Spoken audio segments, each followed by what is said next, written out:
Hello, friends, and welcome to the Show to Be Named Later podcast. I'm Jonny Voss, and I'm not sure. I'm surprised that my partner is here tonight because I thought you were just signed to the New York Jets practice squad as quarterback. I was, yep. Got the contract last night over some drinks. They flew me out to New York. It was a good time. Flew me back out just to do the podcast. So, who are you, man? Noah Stoerzinger. How are you doing? I'm doing great. And where are you now? Because we've been gone for quite a while.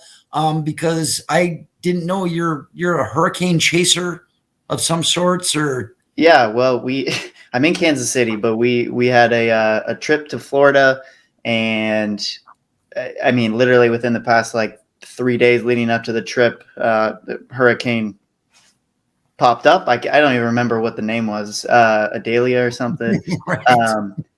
And so that was interesting. It didn't really hit Orlando. That's where we were, but we got some storms, so it was interesting. Okay, so you're back in Kansas City.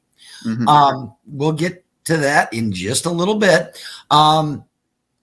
Well, let's get into it right now. NFL. And now here's the question I'm gonna give you right off the bat because I don't know the answer. I've known you your whole life. However, we both, I would probably say, baseball is our favorite sport to watch. Correct? Okay. I'm thinking that basketball is your number 2. Football is my number 2. So my question is, are you going to be able to hang? Because it is a sports show that deals with other things than baseball and basketball. So will you be able to hang tonight and talk some football? Let's go for it. Okay. All right. Considering what I'm wearing, we're going to hit the Vikings right off the bat. And I'm going to tell you, I'm not being negative. I'm just throwing out everything that's going on. I was at the game on Sunday. Okay. And on the way to the stadium, sorry, I don't have it documented. I don't have it videotaped, but there were 4 guys in the car, so they can all vouch that this was stated. I said, I believe we're going to win against the Tampa Bay Buccaneers on opening day, but I'm worried about our offensive line. And I said, our new running back, Madison, I said, might be a nice guy. That's great. But here was my prediction driving to the Vikings game. I said, Madison's going to have 15 carries for 29 yards. And immediately, and I got stuff thrown at me in the back seat because I'm the little guy. I got to sit way, way in the back. And they all threw things at me and just said I was a hater. Now, do you happen to know what Mr. Madison's statistics were on Sunday? I don't. I know they were better than Dalvin Cook's, but that's okay. All right, we'll get to that. 11 carries for 34 yards. Okay, and so throughout the game, like the first time he touched the ball, he got an 8-yard run, and immediately, my friends were, and then it was gone. Mm-hmm. The offensive line is a concern and if you have no running game, you're asking Kirk Cousins to throw the ball 44 times in the first game. I don't know. Little concerned. It's week 1. I know that, but I'll get into why I'm concerned down the road. But your thoughts right off the bat with that to start out. I mean, I think, and we had talked previously about it, we knew this was going to be a pass-heavy offense, right? Just with losing Dalvin. And again, it's week 1, so I think all of us, I mean, it was a game that for years and years and years, Viking fans have been spoiled with the likes of Adrian Peterson and Dalvin Cook, and you now have a running back that is not of that tier, right? And however, he believes that he is at that tier. He does. I believe. And he'll have to prove that, right? And I think we knew that we were going to see a lot of passing. I don't know if we were going to see that much, but it's week 1. I'm not entirely worried because I still believe in Kirk Cousins, but I don't know. We'll see. Okay, and the only thing I mean, Alexander Madison, I believe he is a good guy. I really do, and I want to give the opportunity for that. But here's the deal: back when when I was a young boy, we watched a Golden Gopher team that was coached by Lou Holtz. Lou Holtz jumps ship, goes to Notre Dame, and they give the job to his number one guy, a guy by the name of John Gutekunst. Gutekunst was with the University of Minnesota probably way longer than he should have been. But guess what? He was a really nice guy, but he could not win football games as a head coach. And so I'm concerned. I mean, when I heard that there were other folks available, I wasn't against exploring that. You're right, Noah. It's one game. However, didn't see a lot and from him, and maybe one of the big reasons that, like, our offensive line, I am really concerned about right now.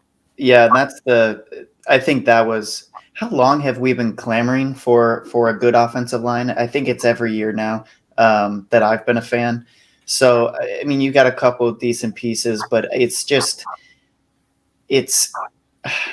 I don't know. I always thought some more moves should be made, but I think the offseason was tough with the whole Jefferson contract, and obviously now we know which is still not solved. And everyone thought that it was going to be solved before game one was played. And now everyone's like, well, now what do we do? Are we already in panic mode? And what is Jefferson going to demand, or how is he going to control this franchise? Because when he was asked about a situation, he said, I'm in a different situation than anybody else because he thinks so highly of himself. And is he right? Maybe. Okay. And so he's absolutely, whether you like that brashness of what he said, everyone thought the deal would be done so that we know he's locked up. But, one of the big question marks is, who's your quarterback? Who's going to throw to you next year? And so, I don't know. Okay, that I didn't even think you were going to bring that part of it up. Okay, so then that brings us to Kirk Cousins. Here's what I'm concerned about. When he came to Minnesota, my friends who were Washington Redskins fans, I can say that because at that time he was a Redskin, and there's no cancel culture on this show.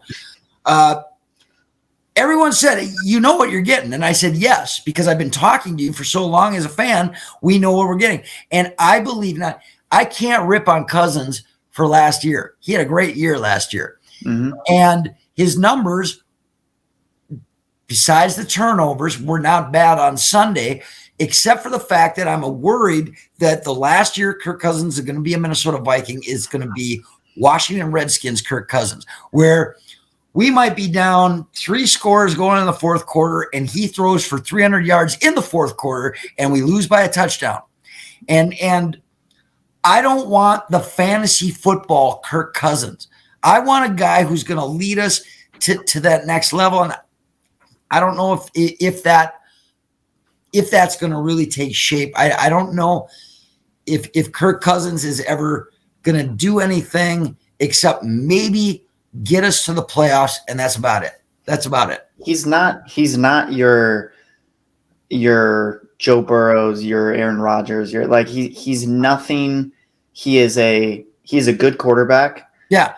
But it's the most vanilla ice cream you're ever going to eat in your life. Exactly. And we got a whole dish of it.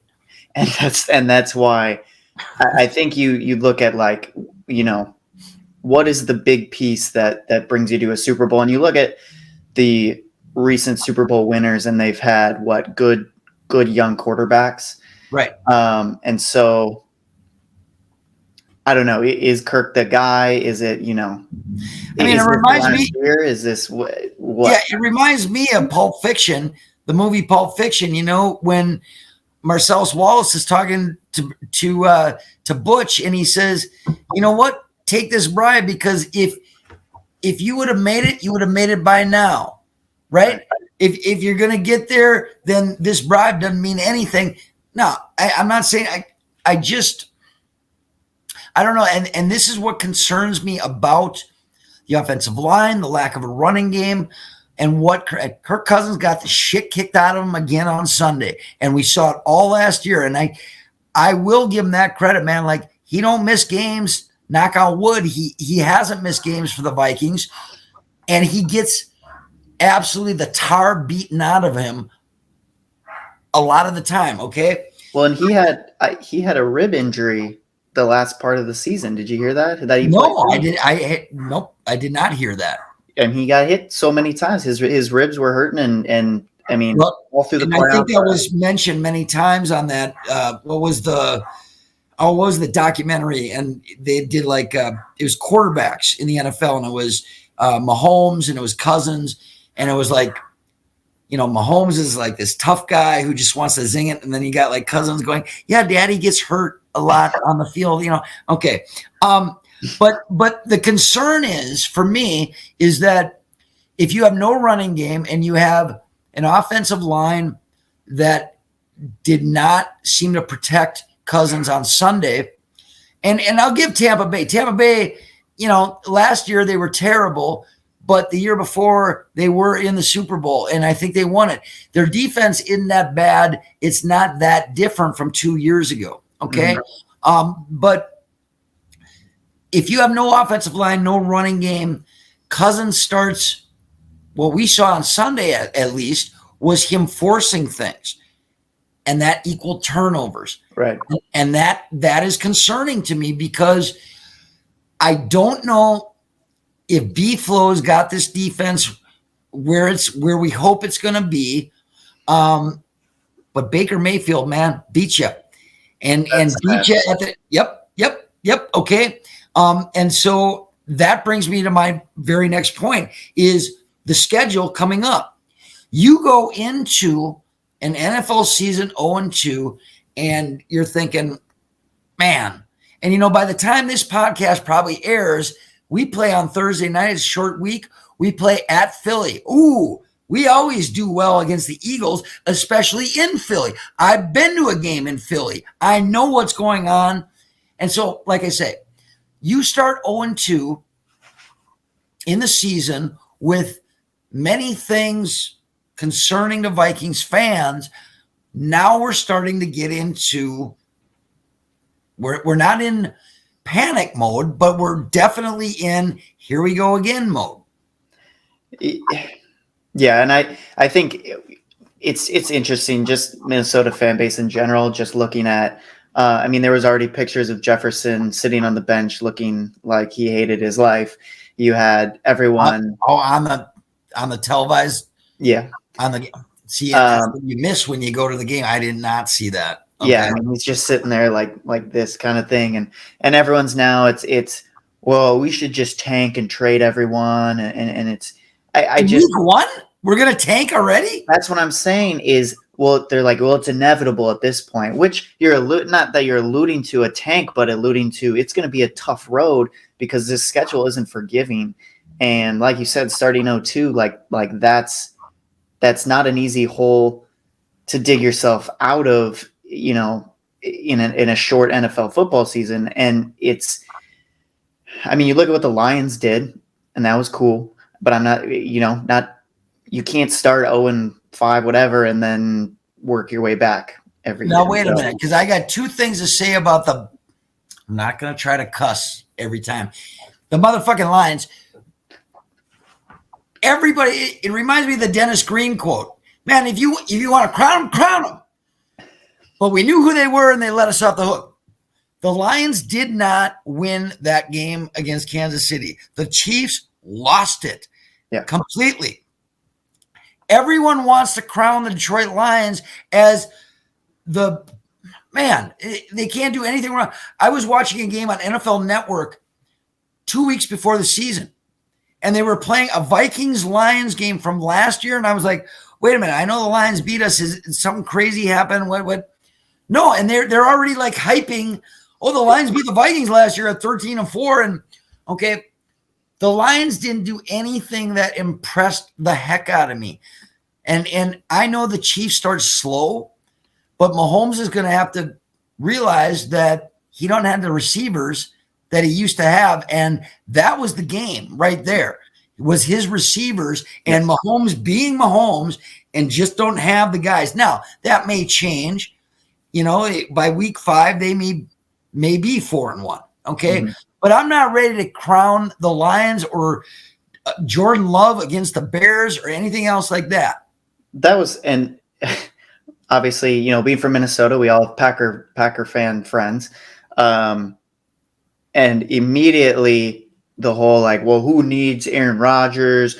Look at Jordan Love, whatever. It was the fucking Bears. I'm sorry. Yep. I'm sorry. They're worse than the Lions used to be. Okay, yeah. Right now. And Detroit's gonna find a way to Detroit this thing. I agree. It's just gonna happen. My friend Perm said every Lions game I've ever been to, and I'm like, oh shoot, we're gonna lose at home. And he's like, Johnny, it's still the Lions. And that's like the one game against, like the Vikings, they always beat us every year. Mm-hmm. But yet, if you know that they're gonna beat us while you're at the game, and then suddenly you go, okay, it's still the Lions. We're gonna okay. Let's get back to schedule for a second. Because that's what. Oh, and before we get to schedule, you talked about we got a lot of Packer fan friends, because they all are born there and then they come and breed here and live here and never leave. Okay, but spoiler alert: Green Bay Packer fans and Jordan Love fans who think this is Brett Favre and Aaron Rodgers reincarnated, like Noah said, it was the Bears. Guess what? You ain't going to play the Bears every week. You got 16 more weeks, and you only get the Bears one more time. So, spoiler alert. Anyways, all right. We get to the Vikings schedule now. I was listening to Kevin Seifert. What's his name? Kevin Seifert, right? Mm-hmm. Vikings beat writer. Maybe you don't know. I still read the paper. Yep.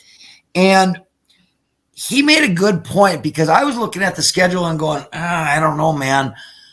Not a fan of what the Vikings have in the next 5 or 6 weeks, which might determine if this season's going to be a tank, flirting with 500, or you're actually going to make a play for the division and lose in the first round. He brought up a very good point. He said, look at the schedule because everyone's concerned. And he said, I look at it at the schedule, but then who the quarterbacks are on that schedule. And that made really good sense because Thursday night, you got Philly. Don't have to say anything about that. Know he's going to shred us. Mm-hmm. Okay. You've got San Francisco down the road. I'm not ready to crown him yet either, but they got a great defense too. Yeah. So, okay.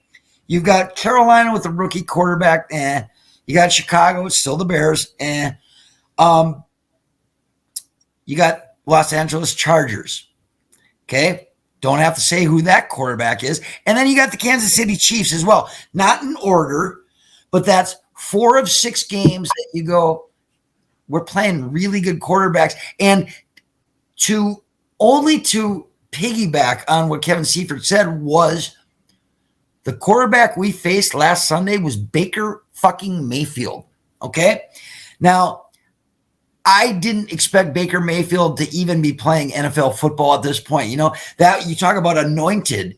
Ooh, he's the heir apparent. No, he went to Cleveland, and that's what happened. I didn't think he'd still be playing quarterback in the NFL. He was 0-9 on the road coming into Minneapolis. Didn't know that. Oh, okay. I didn't know that. That's Yep. So does that back up what I'm saying about tough schedule coming up, tough quarterbacks coming up against a defense that's not necessarily proven? I think B-Flow is going to be the man eventually, but he needs help.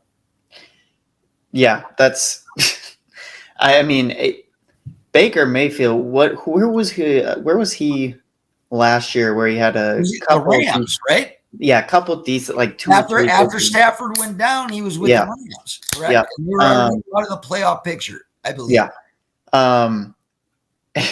But yeah, I mean, getting beat by him is embarrassing, and I've already been told living in Kansas City, you've got arguably one of the best football teams in the league right now, and obviously they lost, but I mean, hey, when you lose to Baker Mayfield, it's pretty easy to get made fun of. So, I mean, No, wait. What about our first guest, Homeboy? You're related to him. Is he a Bucks fan or is he a Dolphins fan? He is I don't know. Really? Vikings fan. Is he from here? Yep. Okay. But now that he's a transplant down to Florida, has he picked up a Florida team? I don't think so. I Julian think just hit a home run. Sorry. Wait, you're ahead of me. I got the game on too. Oh, sorry. Okay. Yeah, you're ahead. You're a batter ahead of me. Vasquez just struck out. Minnesota, never live in Missouri. Well, sorry. But well, first of all, we got Twins game. Like, you remember Zach Littell, who's pitching right now? Yes, I do. You got Luke Raley out in center. Like, that's some former. The Rays know how to play baseball, man. That's okay. All right, let's get back to football. We're going to get to baseball in a second. Let's go back to the football. He's a Vikings fan, I want to say. Okay. That was unscripted, ladies and gentlemen. That was really cool. I like it. And remember, by the time this airs, you're not going to remember game 2 of Twins Tampa Bay, but we like to keep it fresh. So here we go. Okay. Oh, over under for Vikings wins this season. It's a good one. Yeah, it is a great one. Yeah. I'm going to throw out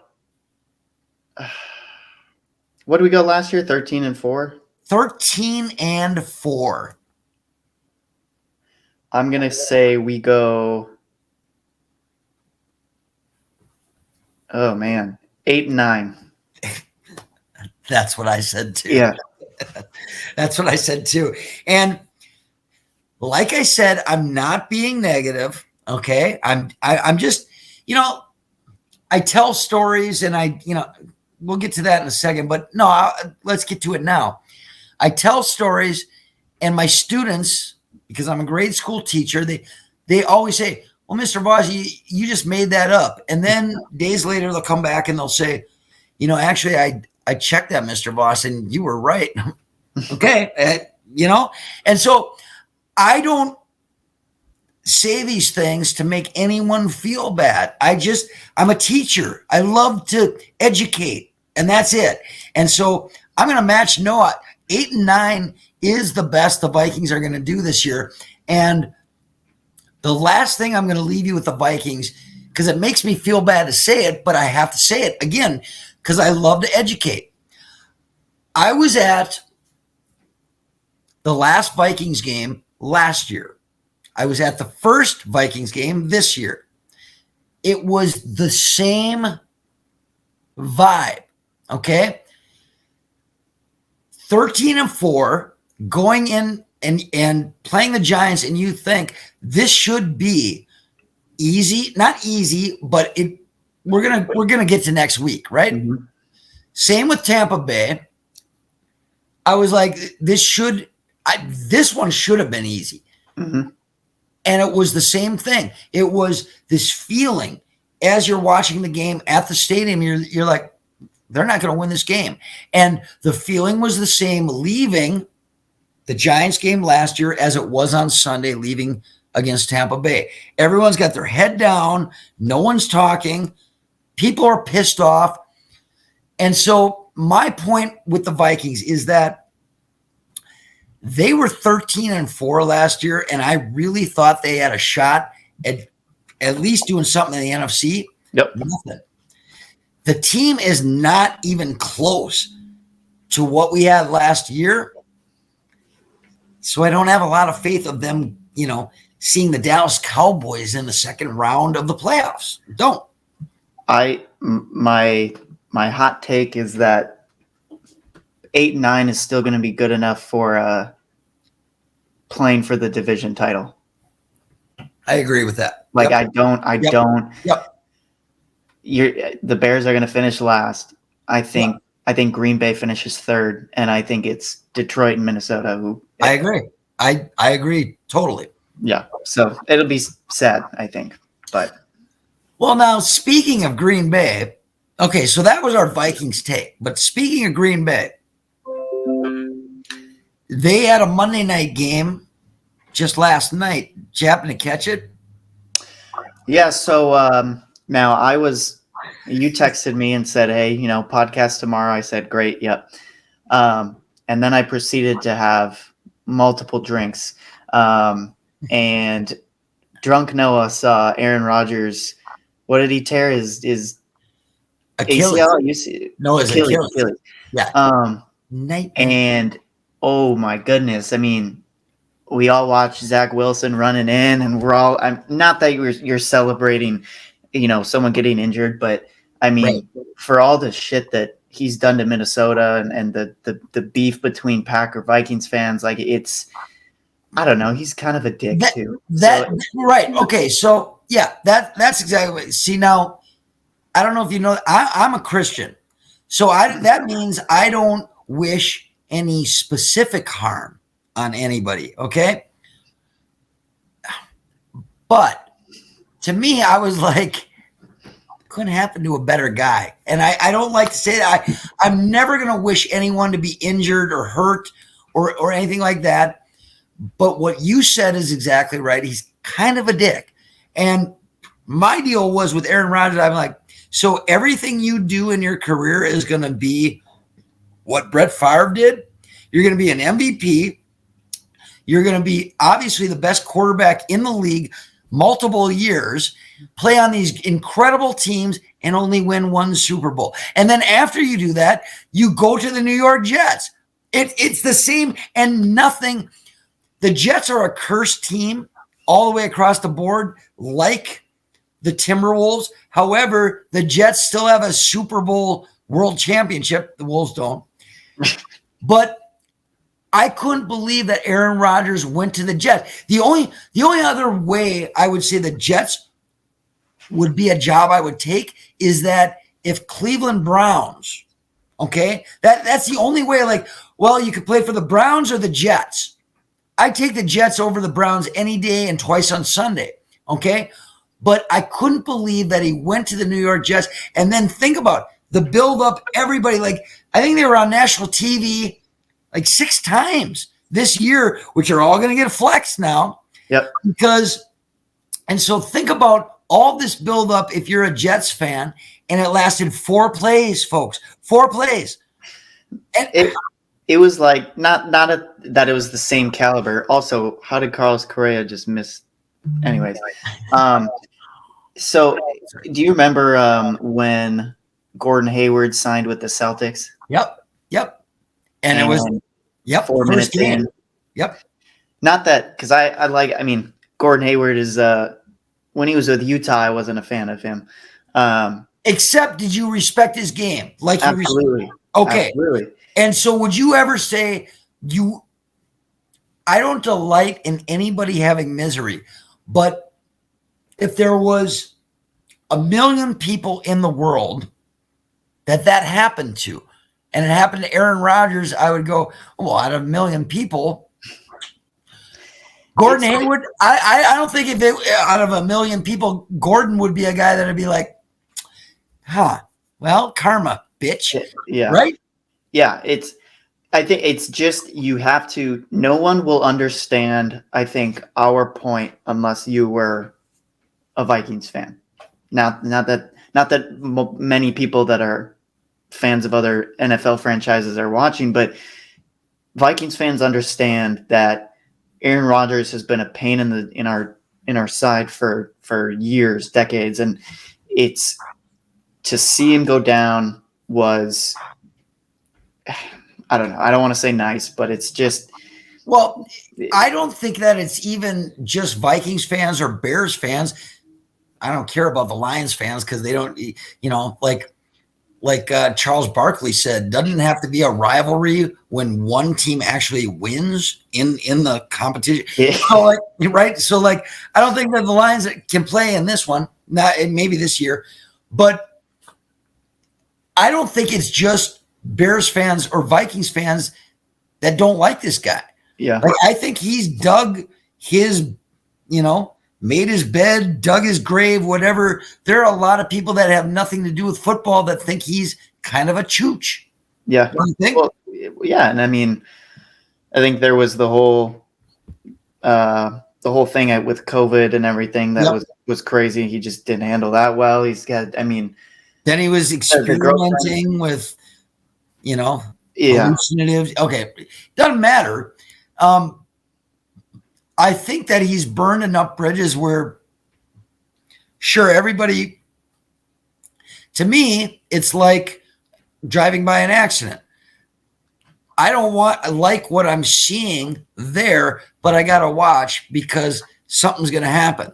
Yeah, Same thing with Aaron Rodgers. And so I do feel a little cheated because if I want Aaron Rodgers to fail, I want him to fail because he went to the Jets and the Jets suck.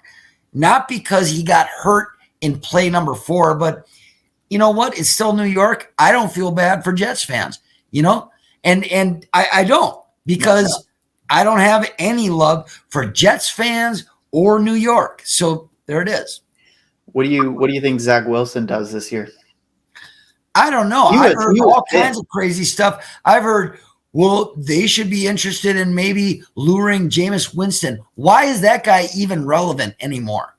No, I've heard. No, yeah, there was. After our loss too, now everyone's like, "Well, do you think the Jets would take Kirk Cousins?" And I don't think the Vikings are trading Kirk Cousins this season. Wait. Well, that's an idiotic statement because I've never heard anything like.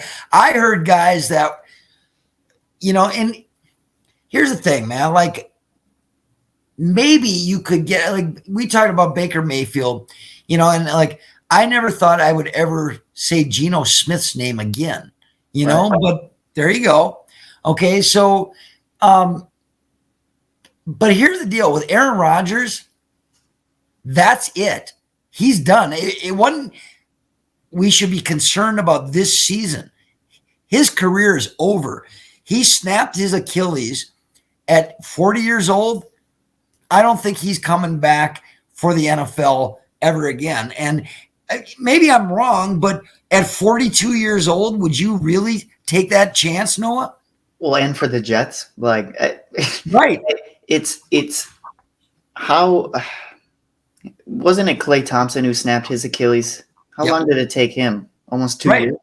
Like, did you ever look at Klay Thompson the same as you did before he snapped it? Not before. He can still shoot the lights out, and he can. But was he a better player before that happened? Yeah. Oh yeah. Absolutely. Yeah. And if you know about the Achilles, it's like a rubber band, right? Mm-hmm. You got the snappy action back, right? But once you cut that, you can put Gorilla Glue on it. You can super glue it. You can mend it. But is it ever going to be the same? Yeah. It's not. It's not, right? Yeah. Yeah, it'll be interesting. I'm curious. What was his contract situation? Do you remember? I don't know I don't know the length of the contract, and I do know that there was a lot guaranteed money. Yes. Right. So the Jets are sitting there with the thumb up their ass again and going, well, maybe, but they would have never brought Rodgers in if Wilson was going to be the man, because wasn't he a number 2 overall just last year? I don't know if it was 2 years ago. Yeah. But he was pissed, I think, because I think he thought he was that guy. And I don't know. He didn't have a great year, last year? And right. Because my friend Lou, who is from New York, said every year he come into my house. I've known the guy for 20 years. The Jets are terrible. They're terrible every year, and now it looks like that they beat Buffalo, but don't get used to it, New York. No, what's your over under on their season? The Jets? Yeah. That's too hard to call. People had them as you were already taking shots at Dalvin Cook in the running game, right? Yep. Well, they had them as potential Super Bowl winners. No. Think Just about how from many Aaron- fucking just from great Aaron. teams Rodgers was on in Green Bay and only did it once. Okay. Yep. And now because he goes to the Jets and he brings everybody from Green Bay that he said, I don't have talent around me. You need to give me. That's why I'm leaving. And then he brings everyone back to New York. Right. Doesn't make any sense. You're going to cry. No, I don't get into the hype of somebody switching teams and now suddenly you're going to crown them, Denny Green. It doesn't happen like that. It doesn't. Yeah. You know, back when the show to be named later was an actual television show, we used to do a football preview. Most people do it before the season starts, but you know, we just, our podcast has been going updated with what's going on. So when we get a chance to do our podcast, we go with what the stories are right now. So we're still on football, college football. Now, do you watch college football at all? You're a lot younger than me, but college football is always a staple. Do you have any interest in college football? Not as much as I would like to. I think because I talk to everyone, and it's like, oh, why I like college football better than the NFL. Right. I typically just watch the NFL. Obviously, I'll watch NDSU. Obviously, it's where I went to school, but as well as some Gopher football. Now, did you watch the Vikings game in its entirety on Sunday? I had to listen to it. I was working, so okay. The nature of my job doesn't allow me to listen or watch as much games as I would like to, unfortunately. So would you ever, tape games and go, okay, I'm going to shut my ears because I'm in Kansas City and no one cares about the Vikings in Kansas? Well, that's not true. There's transplants. We have some transplants, and we have some fans that are sick of their teams that like to just, we'll talk Vikings, we'll talk Twins, whatever it may be. So. Okay. So you don't ever do I'm going to tape it and try to cover my ears and no one will tell me about it. And it's impossible with social media at this point with me. So no, not if you shut your phone off. Well, it's like teaching my students again. Like that's why I collect their phones every morning when they come to school. You could do it. Just shut the phone off. Well, I mean, I got to use it for work, but. Okay. All right. Can you shut those apps off? Or I could. Okay. Thanks, Mom. All right. So now the University of Minnesota Golden Gophers have won or have played 2 games. Have you watched any of those games at all? Watched the first one. Okay. On Nebraska. Yep. Yeah, because everyone in Nebraska was drinking the Rule-Aid, right? Like, right. Yeah. Okay. And then of course they beat that powerhouse Eastern Michigan last Saturday. Not like, okay. So Gopher football. It's not your traditional Minnesota Golden Gopher football in the last 3-4 years, 5 years. The running game is not going to be the same. Okay. And I do like the fact that we finally have a quarterback who can zing the ball. I think it's a work in progress. He's a freshman last year, came in spot starts because of injuries. I'm happy we no longer have to see, what was his name? Tanner Morgan. What, he played for like 20 years. Played for 20 years for the Gophers. Yep. And didn't do anything. Okay. So I like the fact that we have an intriguing quarterback, but we don't have the offensive line like the Vikings that we had, where you had like 6'9" Samoans.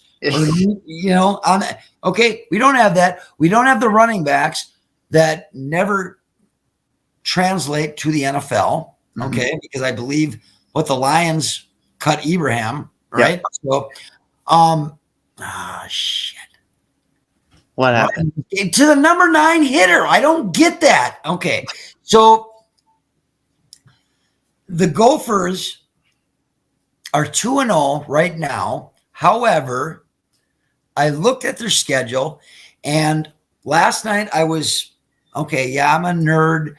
I do lawn bowling at Britt's Pub in downtown Minneapolis, okay? It's like bocce ball, but the balls are weighted, so you have to, And the team we were playing, the guy was a big Gopher fan. And he's like, well, actually, I'm going to North Carolina this weekend to go watch it. I'm like, who goes to Chapel Hill for football? It was a legit question, right? Right. You're going to Chapel Hill for football.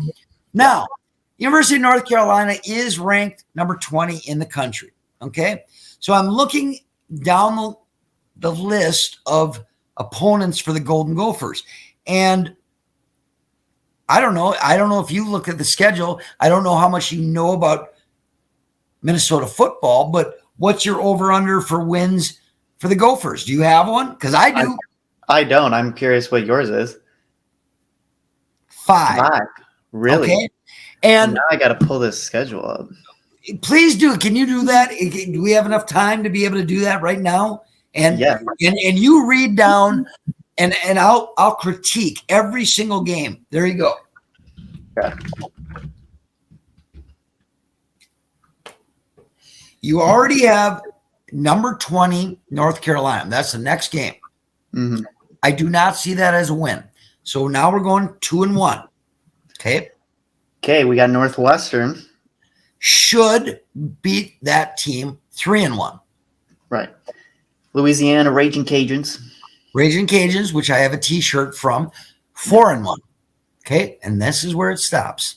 Well, because then you go all the Big Ten games of Michigan, Iowa, Michigan State.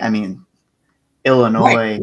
Purdue, Ohio State, Wisconsin. Yeah, that's okay. So Illinois. Okay, so I said 4-1, right? Illinois and Purdue, I think you have a chance against, which would put it at 6. Okay, but I don't care. Wisconsin, same deal as Nebraska. They got a first-year coach. Wisconsin has not been the same Wisconsin that we've seen in years past. It's still Wisconsin. You're gonna, you know what's gonna happen, right? Iowa. Hey, how many times has Mr. Fleck?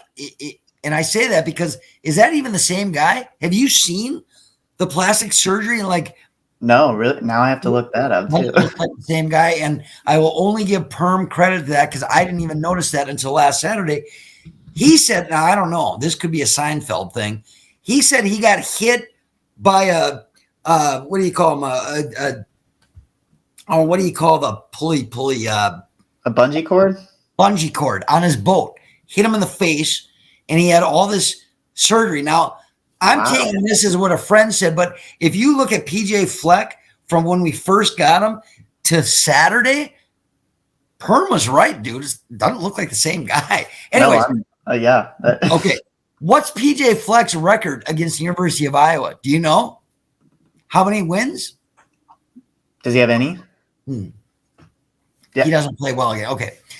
So you got Iowa, Wisconsin. Not even going to mention Ohio State and Michigan because those are going to be 50-point losses guaranteed. And so what am I missing? Illinois, Purdue, those are wild cards. 5, I think, is a very good number to throw because Nebraska does not look that great. And that game, both games were very close at halftime. The Nebraska game was very, very close at the end of the game. And I'm sorry, without the help of the catch of the year in that situation, you can play all college football game all year. That's the catch of the year for sure. 4th down, you saw it, right? The drag the toe. Okay. Barely win, though. Should have lost that game. Eastern Michigan. PJ Fleck knows that team because he was in that conference. It was close at halftime. And, when we get to the Big Ten, and I'm not trying to be negative, but I just don't see this team. Maybe a mid-level bowl, but guess what? PJ Fleck has been here a number of years. Mid-level bowl games should not even be talked about right now. Right? Right. Absolutely. Should we be playing on fucking New Year's? Seriously. When do we ever get to play on New Year's? Right. Now, the Wisconsin game is interesting because we're home. Does that change your view at all, being at home, playing Wisconsin? The Vikings had Tampa Bay at home. Well, that's we do have the axe in our possession, right? And we have it for 2 years in a row. Ooh. Or have we won two out of the last 3 years? I think we have 2 of the last 3. I feel like I remember losing one. Okay. I don't know, but yeah. Yeah, but let's wait and see what Wisconsin does. I mean, first year coach, really, I mean, and you come to Minnesota, is that really a home game? You know what I mean? True, I guess, yeah. Right? I mean, okay, so I want to like PJ Fleck, and I think a lot of people do, but we have not even come close, well, kind of close, to playing for a title. And now what? You're gonna add UCLA and USC and what, 10 other teams? We're talking about, I never lived through, every team in the Big Ten plus Northwestern got to the Rose Bowl in my lifetime, the original Big Ten. The Gophers never did in my lifetime. Right. And so I don't know. It seems like we're always just floating with close, but just can't get to the top of the hill. And whether it's Glenn Mason or PJ Fleck or whatever it is. And disappointing. Absolutely. Oh, the best thing in the world, something that should get you excited about going, okay, how do I get back into college football? I bet you can. I bet you know where I'm going. So earlier you said, I don't watch college football like the pros, right? Mm-hmm. If you need a hook to get you, like set that hook, you know what I'm talking about? What do you think is the biggest story in college football right now? And it should be. I don't know. You're even closer than I am. It's a state not far from you, and it is the best thing that has happened to college football in a while. They have the same nickname as your former school, except they call it something different. So what, the Buffalo? Something? Correct.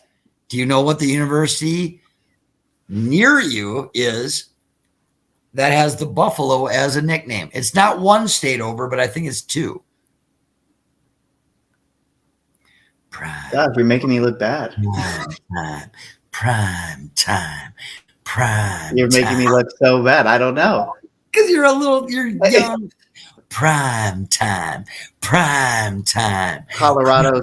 Yes. Deion Sanders. Yep. Okay. Now you got me. There we go. No, yeah, I saw. You see this, like how packed that stadium was and everything, and that was so cool.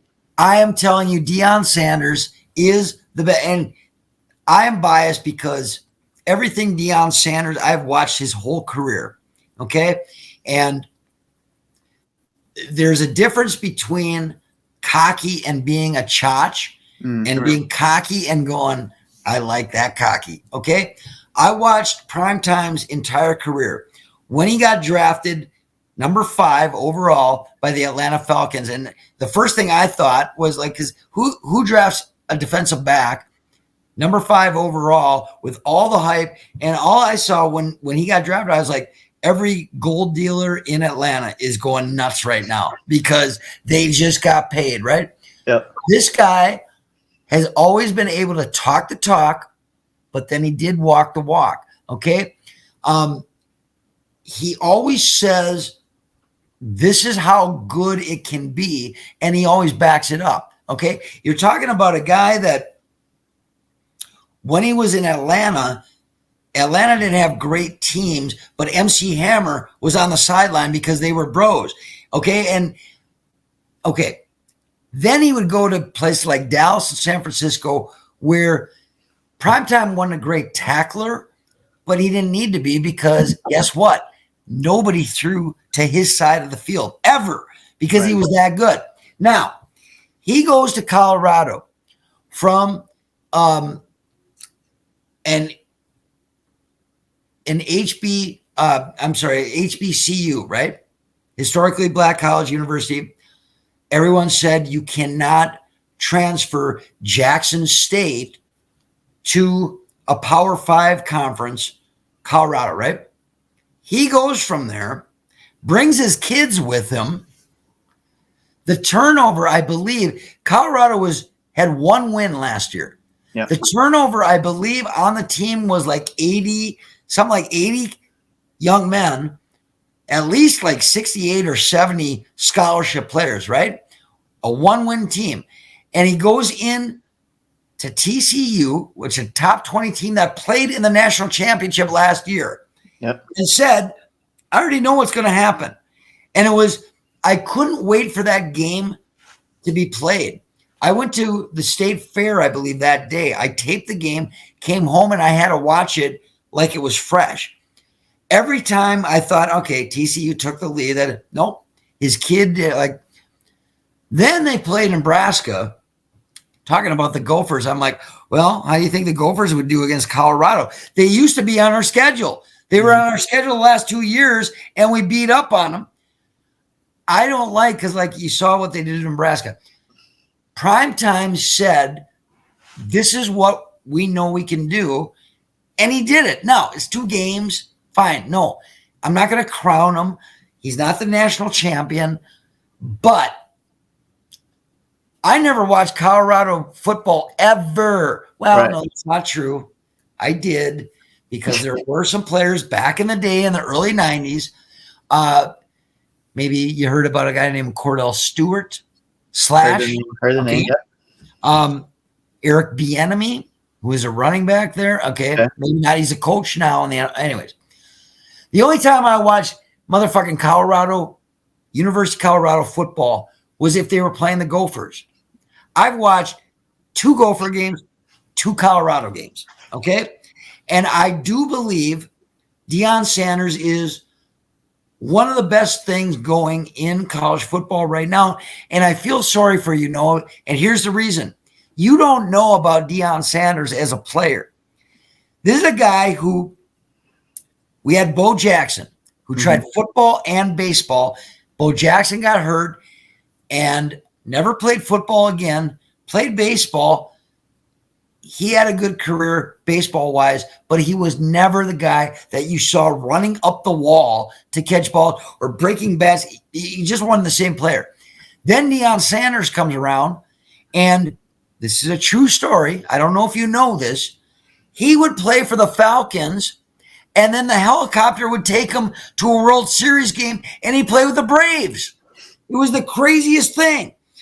And at that time, you thought, when I was a young man, you were like, this is the new sports. Guys are going to take sports as a hobby.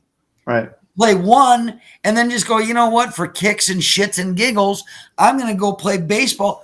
And Deion Sanders won bet. Everything he said he could do, he did. And now he's doing it at a coaching level.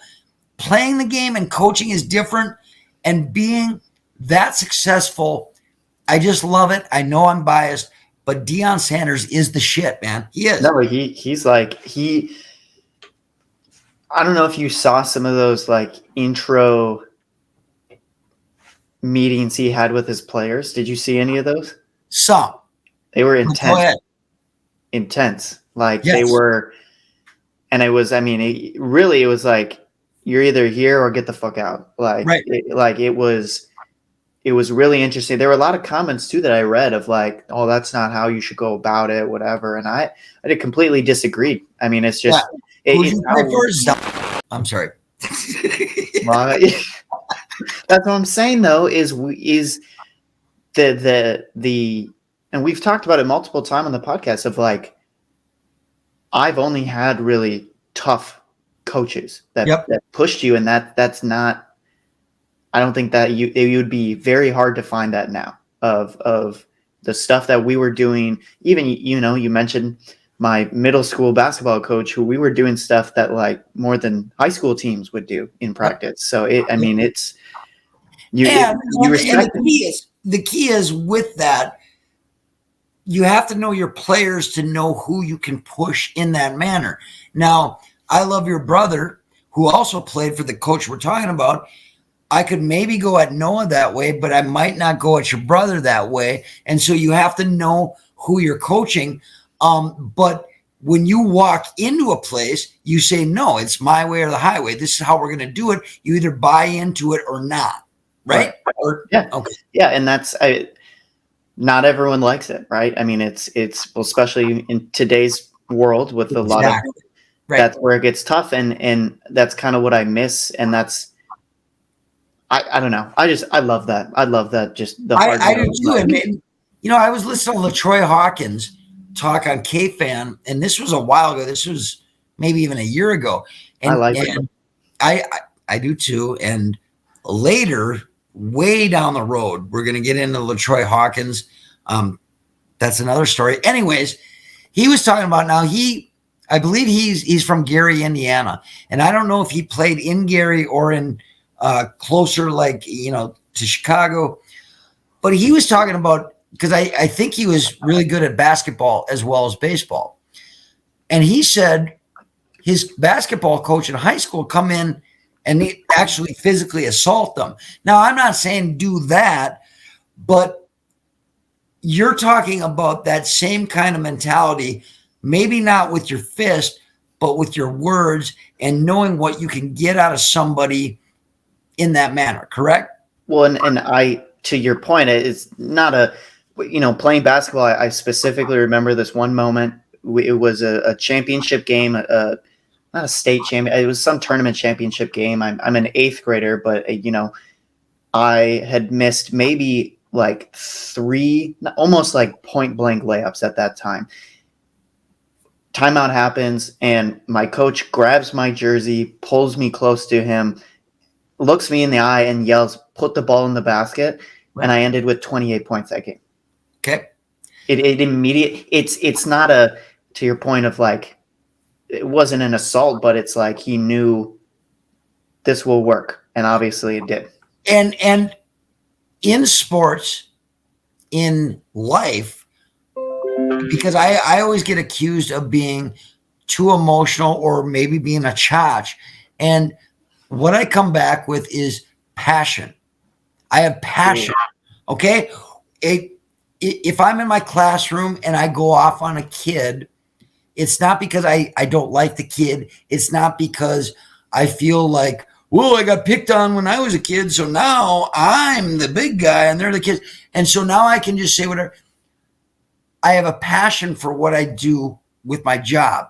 I have a passion for sports.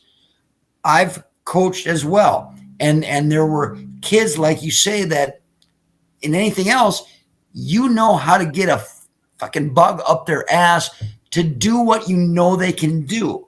Now, if we live in a world, I brought up cancel culture, or I'm offended by what you just said to me, then maybe football or any other competitive sport is not maybe your cup of tea. And, I had that problem when they started handing out trophies for 8th place. What are you doing? What? Exactly. Right. And I think that comes along now. Unfortunately, you live in an age of way past prima donnas. Okay. And people, whether they're 20 years old and a rookie and going, well, Bill Belichick can't talk to me that way, I'm going to get my lawyer.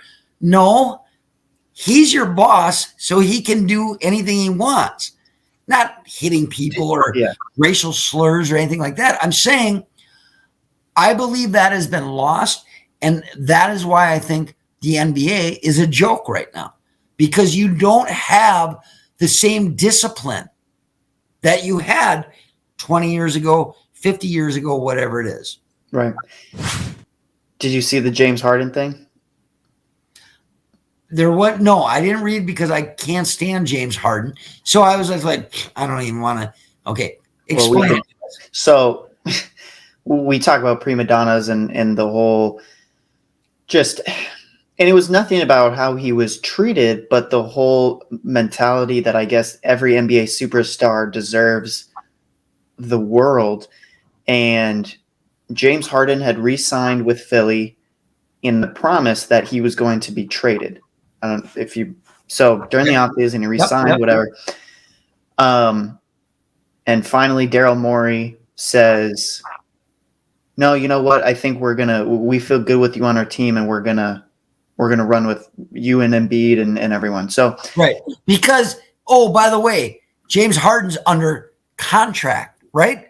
Yeah. So he didn't have a say in it, right? It wasn't in the contract that we will trade you. Exactly. That's my point. Look to trade you. Yep. Great. However, then when I guess James Harden hears about this, so he's in Japan and he has there's some news conference or whatever, and he, in front of everyone, says, Daryl Morey is a liar. I will never play for him again, blah, blah, blah. What kind of... I'm sorry, I've never not liked the player more when... Why don't you just understand the rules of you're under contract? Everyone says it's a business, right? We understand it's a business. Do you though? Because that was a business move. Oh, and by the way, how many rings does James Harden have? How many great teams was James Harden on? That Thunder team was pretty good. Very good. Very good teams. Very good teams. He's been on some good teams, but not successful teams. I'll tell you that.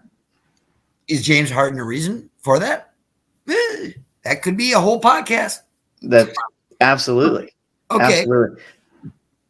Let's stay with the NBA for a second. Kevin Porter, have you seen? I just saw that today. Judas Priest. Thoughts? Well, first of all, Kevin was the reason he was on the Rockets was because he was a dick to the Cleveland Cavaliers front office, coaching staff, whatever.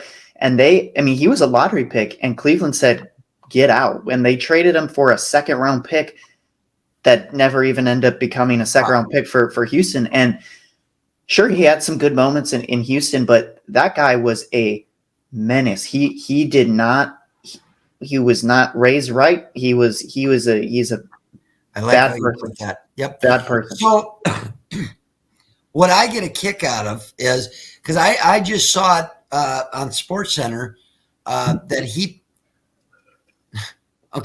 broke her neck. She broke a fucking vertebrae in her neck and got a bruise over her eye, and he pled not guilty. Okay? Now, here's my thing about that. You want street cred? You put your hands on a woman, you never get street cred. And here's the thing. What's the piece of shit, the shortstop that'll never play in the majors again? Wander Franco with the minor. Right. With who? A minor. Right. But did he not have something before that? Where did he play before he went there? Who is his current team? Are we talking? Well, he's Tampa, right? Are we talking about the same person? Yes. Did he not have an incident before that? I don't know. He would have been in the minors, right? Okay. Now, fresh. Yeah, I could be wrong. But to me, and I know everyone's supposed to, cancel Jonny Voss. Everyone's supposed to, do your time, blah, blah, blah. I'm sorry. You put your hands on a woman and enough that you're going to break her neck. He should not get another opportunity to ever play any kind of professional sport. I don't believe, and you got to understand this, Noah. I grew up in an era, this is a true story. The Vikings trade for Warren Moon, arguably one of the best throwing quarterbacks in the history of the Canadian Football League and the NFL, except he could never win the big one. He beat up his wife, and the next Sunday, he's still in the starting lineup, okay? That's the era I grew up in. No, and I'm not making this up. There were jokes going, hey, did you hear the Minnesota Vikings wide receivers are now wearing skirts and dresses? Well, why is that? that was so Warren Moon could hit him a little bit easier. Okay? You could beat the shit out of your wife and still play on Sunday. I'm saying let's get to the point where if there is proof that you have done that, that's it. You're done. No 3-strike California bullshit. You put your hands on a woman or a child, you're gone. That's it. You had one chance. That's it. You fucked up. Well, and that's what shouldn't the justice system also be a part of that? There's a lot of a lot of popular people that don't do the time that they should for crimes that they commit, that the normal person that did that would get a harsher sentence. Right. So, yeah, I mean, she pressed charges. So, I mean, I don't know what jail time looks like. She was a WNBA player, former, right? I've never heard. I don't know the woman at all. I never heard. I think she currently Does she currently play? Indiana and Chicago, I believe, but I don't think she was on a roster this year. Okay. But what, they were spending a night in a hotel in New York and they got all fucked up. And the report, no, innocent till proven guilty. Okay. Nice job, Johnny. But apparently, according to the New York Post, she was asleep and woke up to him strangling her. Okay, whatever. It doesn't matter. I don't know. I wasn't there holding the flashlight. I don't know them, either one of them. Okay. My point is, okay, was a piece of shit from the Baltimore Ravens. Never got a chance to get running back. You know what I'm talking about. In the elevator, right? Yep. Oh, I got a great story about that. In Atlantic City. Fuck was his name? I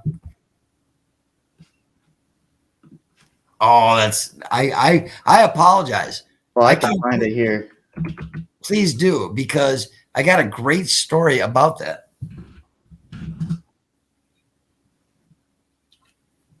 Mm-hmm. Oh, Ray Rice. Ray Rice. I was going to say, okay.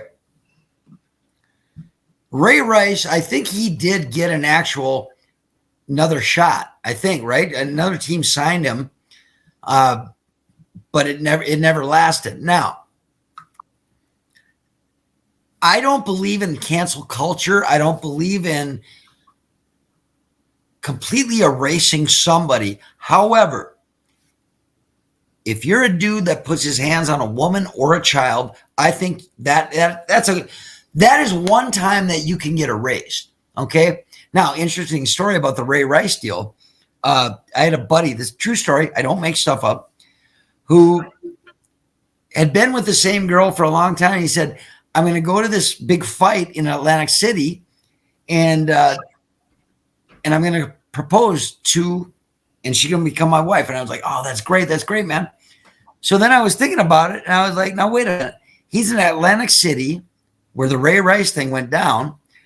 I had to ask him, I'm like, D, did you propose to your wife in the same elevator that Ray Rice? Yeah, right. Yeah. And we laughed about that, but maybe that's not funny to everyone. I'm not making fun of domestic violence at all. I think that's bullshit. And that's my point right there, is that maybe you don't get a second chance when it comes to that shit. All right. We brought up baseball. Let's shift back to the Major League Baseball. Anything you want to start out with Twins right off the bat? Well, he's at least on my television, he is up to bat right now. Mr. 23, Royce Lewis. Man. This guy is way better than I thought he was going to be. I'm going to say this right now to everybody. If anyone watches the Show to Be Named Later podcast, get your motherfucking Royce Lewis jerseys right now, because as long as he is healthy, this is a guy like, when I was 18 years old, I bought a Todd Zeile rookie jersey for the St. Louis Cardinals. Okay. Because I thought he was going to be this great guy. Royce Lewis is the biggest stud I have seen, because here's my deal. As you see Julian and Wallner struggle, as rookies do, you would think that everyone's watching film on Royce Lewis, and yet he waits for his pitch and completely dominates right now. And he's only played like 60 games Major League career. Okay. Mm-hmm. And so I get confused when I see Carlos Correa or Byron Buxton, who bases loaded and can't figure out, they strike out, hitting double play. And Royce Lewis, every time, like, it's like Harmon Killebrew, Nelson Cruz, old school. You want to watch every Royce Lewis at bat because he might do something crazy. Yep. I hope he does here. Another foul. He is, I think what I love too is he's got this, I don't know, swagger of like, he knows he's good. Right? Yeah, but he's not a chotch about it. No, and he plays the game the right way. He just, like, when he gets fired up in moments that you want to see people get fired up. I mean, right. If you hit that many grand slams, it was like what, back to back to back. And we thought he was going to do it 3 times in a row, didn't you? And then he hit not a grand slam, but he still hit a home run that game. Yeah. And it's like, you should be like running around the bases like fist pumping it, because that's, when do you ever see a rookie do that? Right. And John, the exciting thing about this team, and I'm so giddy because you look at the young talent that this team is bringing up, and this team should be good for years if they can figure out the pitching. But Brooks Lee coming up, well, he'll be up next year. He's killing AAA ball. Yep. We talked about this before. What they have in St. Paul, just waiting. But here's the deal. You got Wallner, you got Mr. Canada, and you got Royce Lewis. Okay, so that brings me to my next point. Like, I am very excited. And, there was a time not too long ago, we went down to Texas, and then you had games against Cleveland, and I was like, this is going to be deja vu all over again. Like, we're going to drop these games in Texas, and then we're going to go to Cleveland and drop 2 or 3, maybe even get swept, and now it's down to 1 game. Mm-hmm. It's not like that any longer. And so that brings me to my next question. Do you pump the brakes, or do you keep playing solid pitching rotation, putting guys in the field every day? What do you do with that? I think you need to, and I've seen the argument for both, but I think this team plays off of momentum and energy. And I think if you step back, you're going to run into a playoff series, which is, first of all, they're not going to be the top 2 seeds, so they're going to have to play the 3-game series. Now, wait a minute. They could still catch the number 2. Well, in theory. I mean, communism works in theory. Yes, okay. Now, they're 7 games back. So I mean, 20 games left. Yeah. Okay. So it's yes, very possible. But now they also do play some bad teams coming up. So they play a lot of really bad teams. So even going into that Cleveland series, I was like, well, Cleveland just doesn't have it this year, and they have to play harder teams than we do. So maybe it's not going to be a Minnesota collapse. But here's the deal. That being said, I'm going to be honest. I made this point with my buddies the other night. I said, because they're like Twins in 2003, last time we won, not a series, but a playoff game. And I said, now, wait a minute.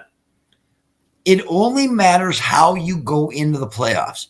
If you are hot and hot and hot, you ride that going into the playoffs, especially depending on who you play.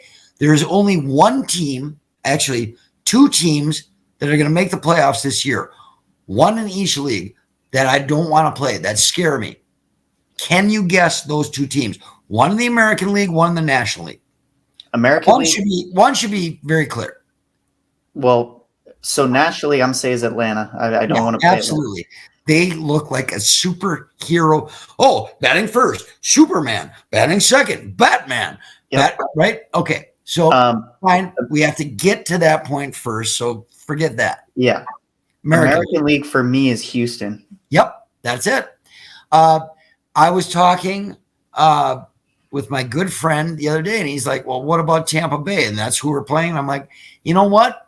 In a 3-game series, I don't know if we'd beat Tampa Bay, but I think we'd be competitive. Yeah. Seattle, I think we beat their ass. Toronto, not worried. Houston, that's a done deal. We don't want to be against Houston. And I like to see Texas too. So right now we're lined up against Texas. Yep. Texas, I think you can. Yep. Texas is interesting because I don't think their rotation is as good as people. I think Scherzer is a good pitcher, but not as good as he's been in the past. And really offensive wise, I don't want to see Mitch Garver because he kills the Twins. Man, he's killed us this year, dude. Like as he should, but making a statement, dude. And then really, I mean, Corey Seager, good. He kills us too.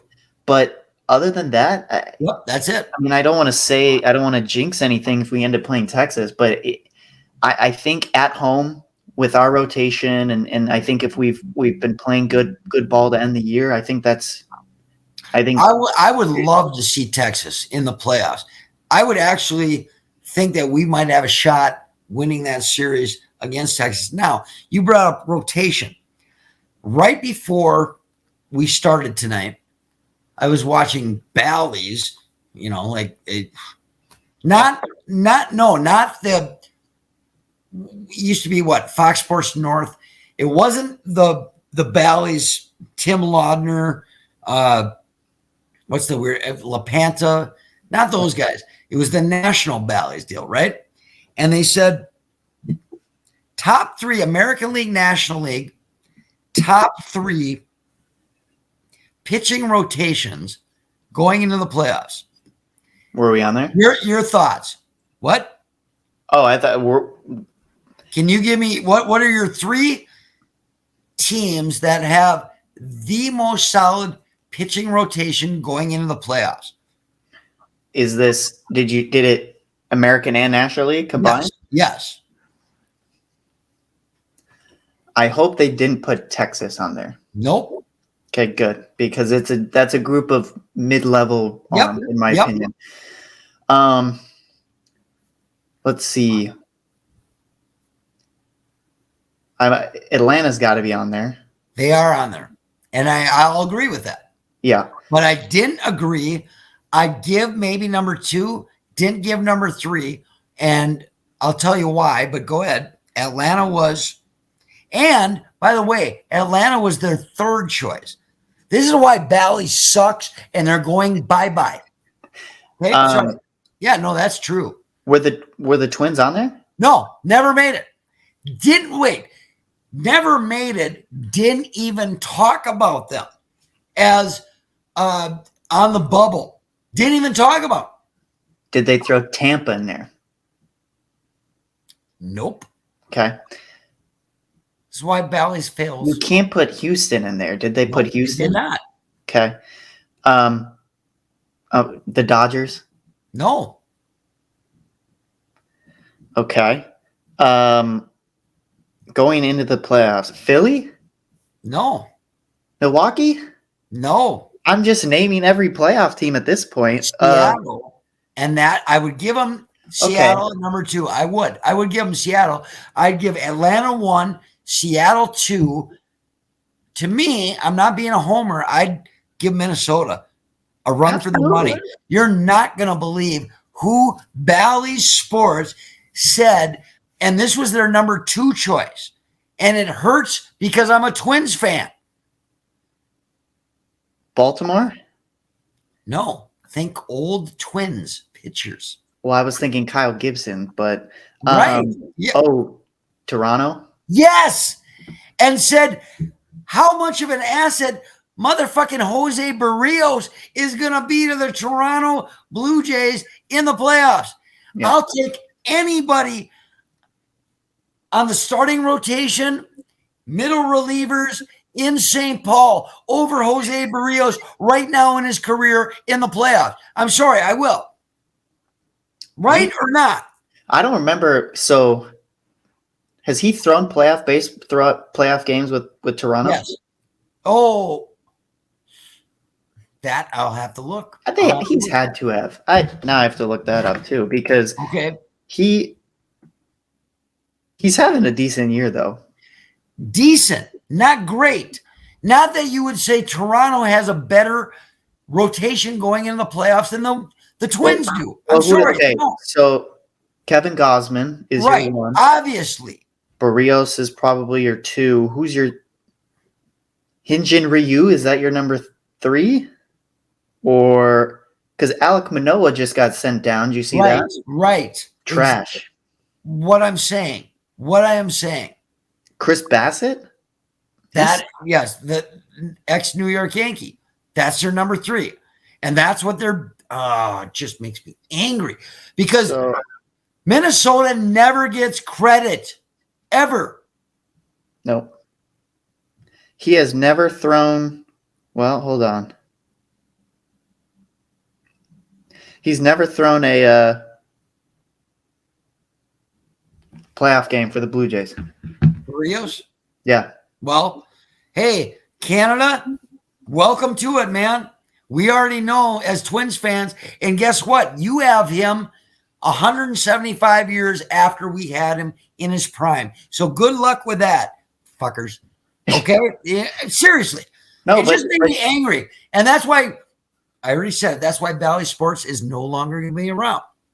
Well, and you look at because we talked about this on the last episode, I think of, okay, who are your 3 guys now? Because I mean, obviously I still think you start with Pablo. Yep. And then you go Sonny in game 2 because it's. And give me number 3.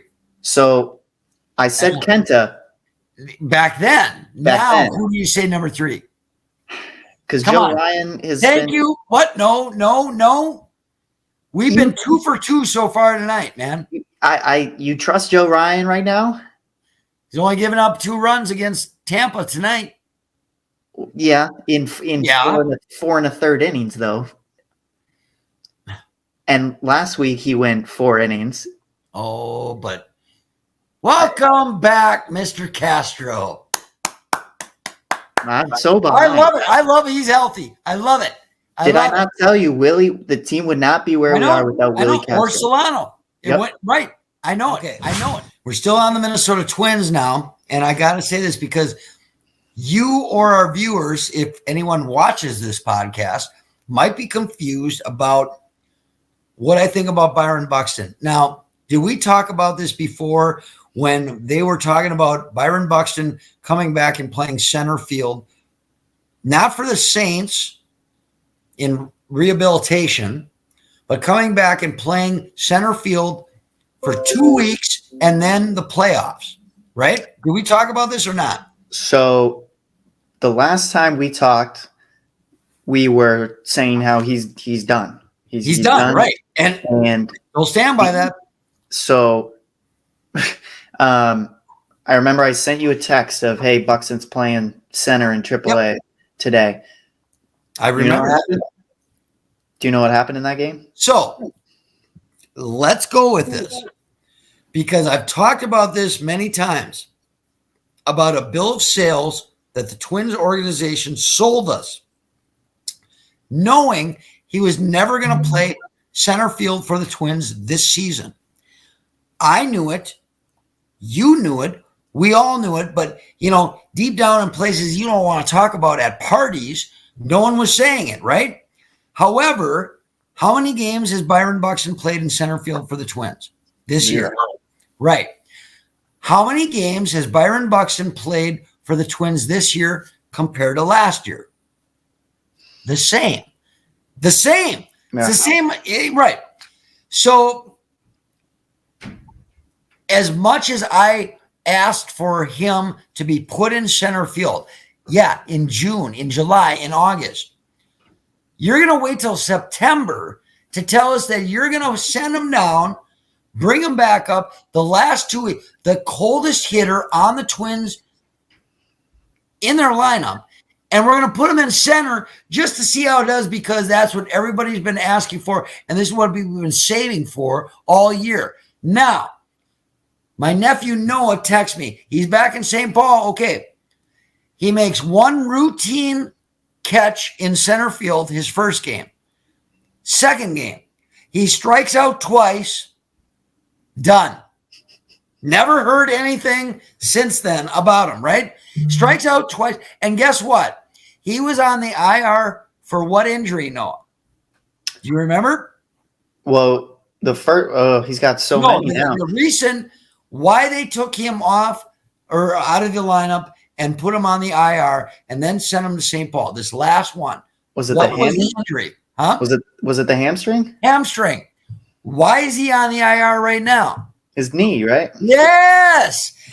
Is it the same knee that kept him out of motherfucking 80 games last year? Yep. Is it the same knee that kept him out of motherfucking center field this entire year? Yep. Is it the same fucking knee that kept him out of motherfucking playing 90 games, 80 games this year? Yep. So, bill of sales sold. Minnesota Twins fans, are you buying it? Because I'm not. And here's the thing. Let's say in a perfect world that you bring him back and he plays center field and he sucks. Do you want Michael A. Taylor when he comes back? Because Taylor will be back, right?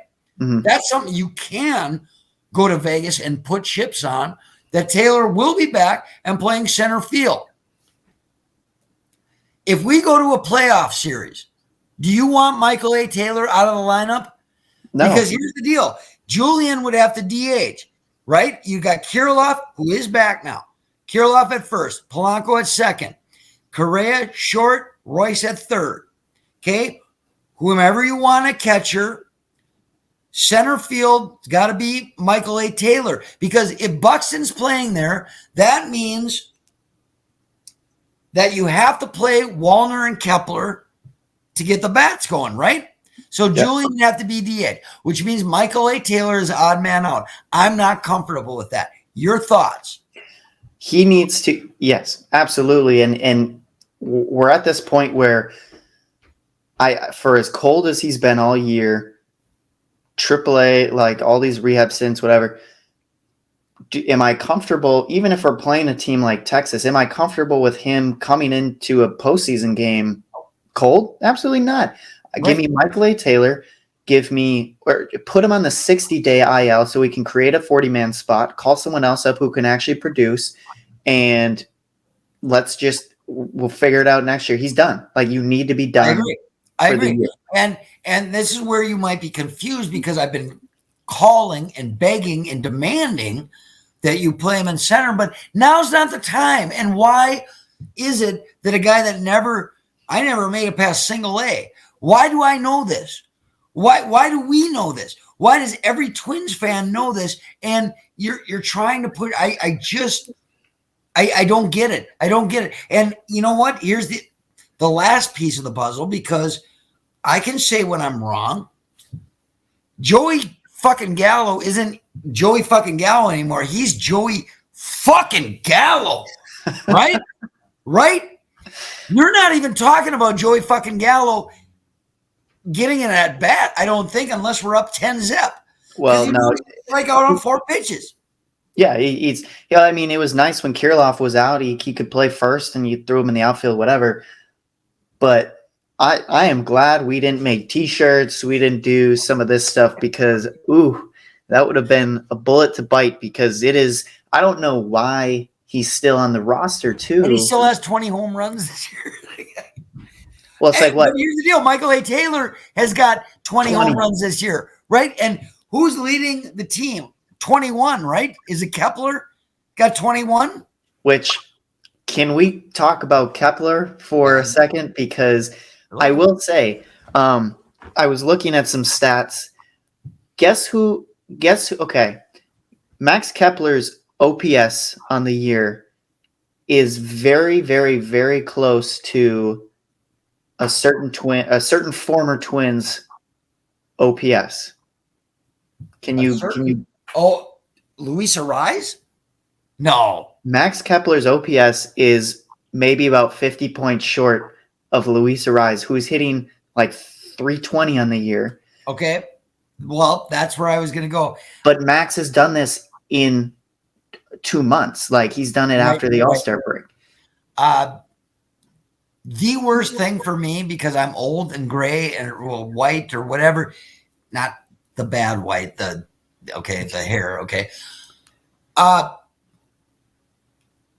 can't believe that when the starting lineup is given, they gave me OPS instead of batting average. Yeah. It kills me. It kills me because I can't explain it to any of my women, special lady friends that I take out, and I'm trying to explain it. I'm like, well, batting average is easy. Okay, you have this many at bats, you have this many at hits. There's your batting average. You don't have to be a genius to figure it out.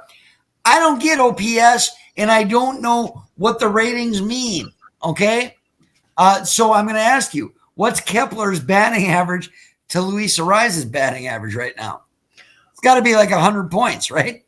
Well, so I mean, I can give you the technical term here. I'll look it up. But Max Kepler, last time I checked, was hitting almost 260. He is hitting batting average 260 now. He's at 250, 251 right now. Wow. With 22 homers, 57 RBIs, getting on base at 32%.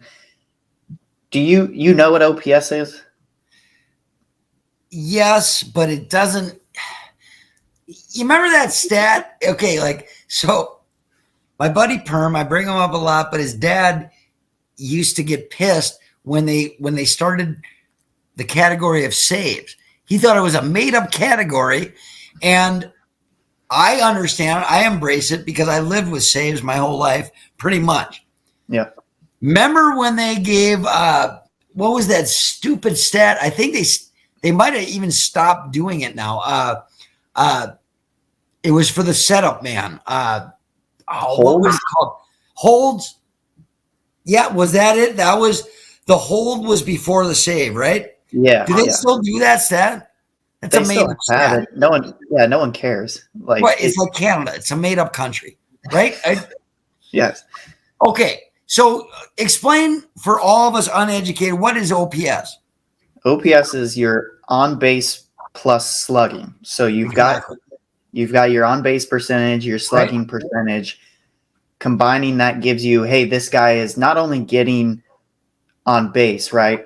But he's getting on base doubles, singles, homers. Right. For power. Putting it together, yeah. Right. Now, once again, when trying to explain the game of baseball to someone I'd like to take out on a Friday night, and this is not a sexist statement, I'm just saying, not everyone loves baseball, much less not every woman loves baseball, right? So explaining batting average is easy. Do you think I have an easy time explaining slugging percentage? Okay. Now you're right. You fuse that with on base percentage and then trying to figure out how to explain batting average in general. So to me, OPS is really hard for me to judge guys. Now, maybe you're younger. Maybe it makes sense to you, but it doesn't to me because, like Donovan Solano, what is his OPS? It's got to be kind of cool, right? But do you want him playing every day? He is at, I forgot he was a Yankee. He is at 785. Okay. What's the highest you can get on OPS? 1,000? You can go over 1,000. I mean, typically. Oh, you can go over 1,000. Well, that makes sense. Yeah. But, so typically a good OPS is 750 and up, I would say is a good benchmark. Just like we would say. I never understood quarterback rating in the NFL. How can you be better than 100%? You know, like someone says, give 110%. Well, no, actually 100% is the best you can give. That's it. There is no beyond 100%. So that's why I don't understand shit like OPS or quarterback ratings or anything like that.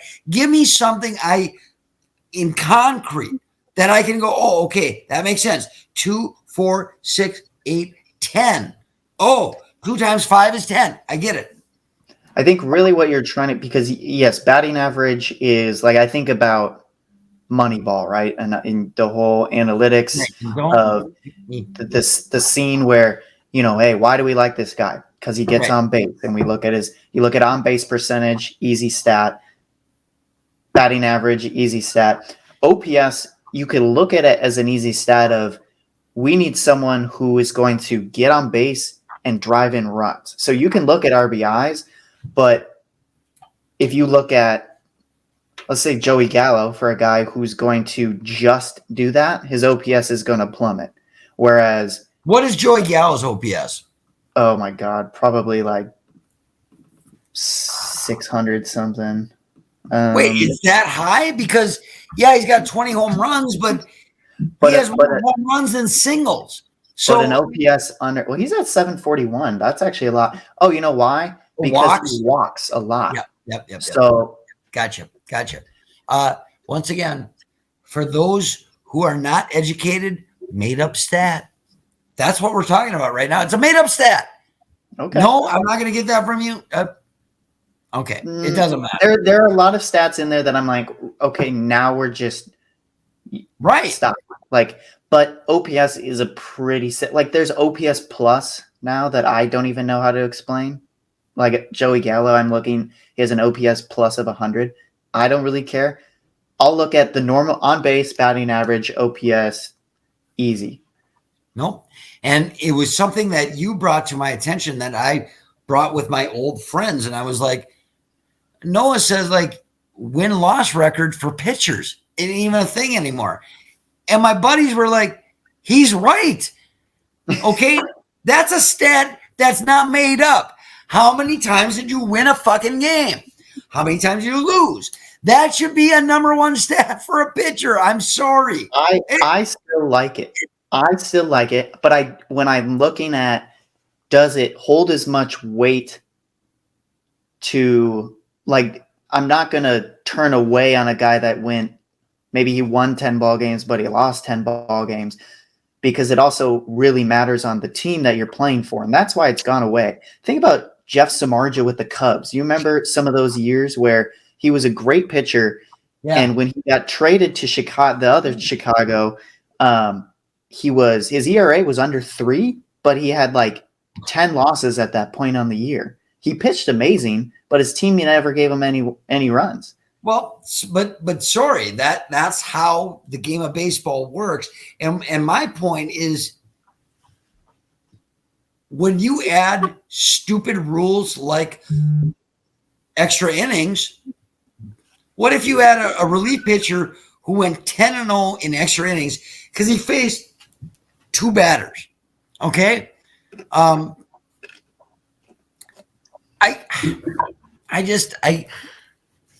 think you can make a sport too perfect sometimes, and you don't have to.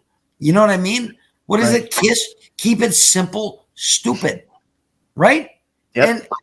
And anyways, that's my rant. Okay, it wasn't political; it was about baseball. So we're gonna go on. Okay, last thing, because I am gonna say this. Noah's gonna have a great time editing this, because there's so much stuff we've talked about, and we still have one little section to talk about.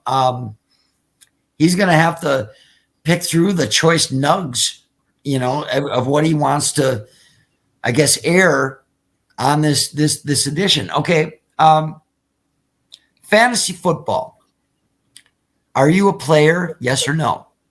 I'm not this year. You have been before. Yes. How many? Yep. So what? You're what? You just turned 25, 24. Can I say 24. That? I'm sorry. Not like 24. You're good. What? 24? 24. Yep. Okay. How many years do you think you played fantasy?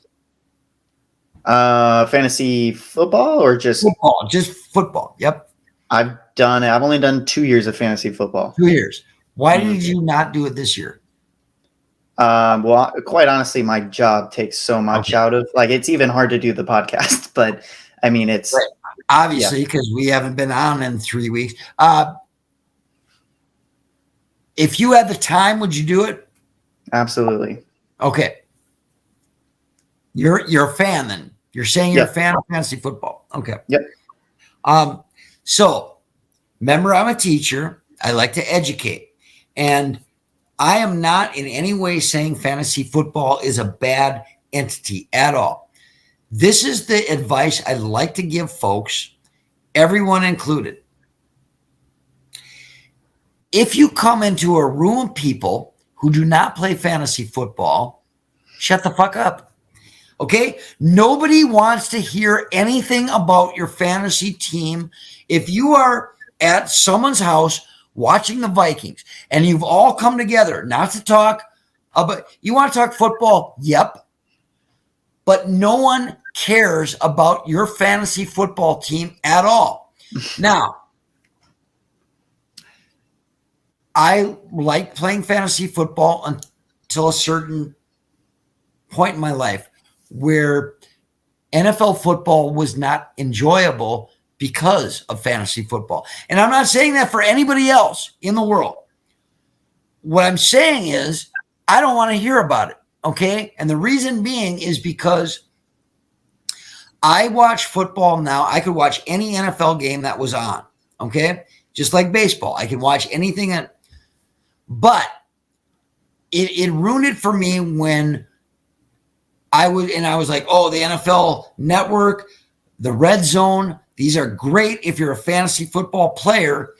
However, my energy on a Sunday, if the Vikings are playing, is all about watching the Vikings with my friends and talking Vikings football or anything else, Aaron Rodgers, whatever. But I don't want to talk about Aaron Rodgers, how it fucked your fantasy football because I'm from Oconomowoc and Aaron Rodgers is the best thing since sliced bread. So what I did was I took him because he's going to be a stud in New York. And so it's hard to take him because he was a Packer, but yet I love Aaron Rodgers, okay, and how he looks. So I took him in my fantasy, and now my whole fantasy season is screwed, and I'm out $500. Don't care, okay? When you come into a room talking fantasy football, it's like going on a date with a chick who talks about her ex-boyfriend. Whether it's week 1, week 5, 5 years down the road, I don't want to hear about your ex-boyfriend. I don't want to hear about how, you know what? I'm just going to win the Super Bowl this year, and then I get to buy my son a dog because I already know I'm going to win. No, that's a true story. I'm going to buy my kid a dog with the winnings from a fantasy football league that is not determined yet. True story. Wow. Don't care. Okay? And it ruins it for me. I love it that you are so invested in football that you want to keep that going. But no, I found myself hating the game of football because I don't need a reason to watch the Atlanta Falcons play football. I don't. I'll watch it like I'll watch any other NFL game. So the fantasy thing killed it for me because I couldn't enjoy it because if my tight end didn't catch 4 passes, I lost. Mm-hmm. Now, I'm not saying that's for everyone. I'm just saying don't bring it up in my fucking realm when all I want to do is watch football. Yes, you couldn't have said it any more perfectly of the amount of conversation because, like, yes, football is not. It is the third sport that I will watch, or I should say, like, I watch it when the season's on. I'm watching every game, listening to every game, Vikings games, but I think I can easily talk football. But when the whole fantasy conversation comes up, that's where I get taken out of some conversations of I don't know every football. I know pretty much every baseball player, and I could talk that, but like I don't give a shit. Like if right. you Okay, if you know baseball, you're not going to go, well, what do I do? Do I play Byron Buxton? Or I'm sorry, not Byron. Do I play Max Kepler and right against a left-handed pitcher? Or do I play, give me another right fielder? I don't even know any other right fielders in major leagues. Ronald Acuna. Okay. You know what? I don't care because I'm watching a baseball game. So I don't care who you put what pieces mesh. It doesn't matter to me at all. And that's the only point that I'm trying to make. And wait, there's one more point. Fantasy football is not bad. However, if you are Homer Simpson and you have to tell your daughter, well, gambling is just a way for daddies to be able to enjoy football even more because it's not exciting enough for me. To me, that's what fantasy football is. Right. It's not exciting enough. I can't just enjoy the pure idea of watching Cleveland and the Tennessee Titans play on a Sunday night or an Apple Plus Thursday night. You have to put that element. The only way I can watch it is because my running back is going that night. It's such a turnoff. Okay. I just think, like, if you want to bet on some games, go for it. I agree. Because it's one game where it's like, or if whatever. If you want to, like, I think the idea is a lot of guys like to be involved in the building of teams and seeing a team succeed, whatever. Right. Okay. If you like that, just play Madden. Yep. But like, if I want to rebuild the Pittsburgh Pirates, I'll play MLB The Show. But I don't know. Now your dad's in keeper leagues, and that's cool. If you've been in a league for 20 years, and like you say that you build, and there's all this other stuff that goes on. Okay.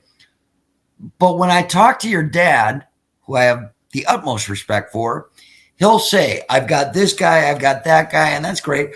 But he doesn't go into great detail where suddenly I'm going, it doesn't tune me out so where I don't want to talk. I'm saying at 50 years old, sometimes I tune in and tune out, okay? And fantasy football is one of those things that I tune out. If that's your deal, go get it. You go get some, okay? But just leave me out of it. That's all I'm saying. Okay. Final point I'm going to play. You're going to love this. There was a big game played in the city of St. Paul, Minnesota tonight. Did you happen to catch it? Or could you tell me what game that was? And it's got nothing to do with baseball. A game that was played in St. Paul. A big game, even though it's an exhibition or a friendly, as they call it. I'm not aware. What is it?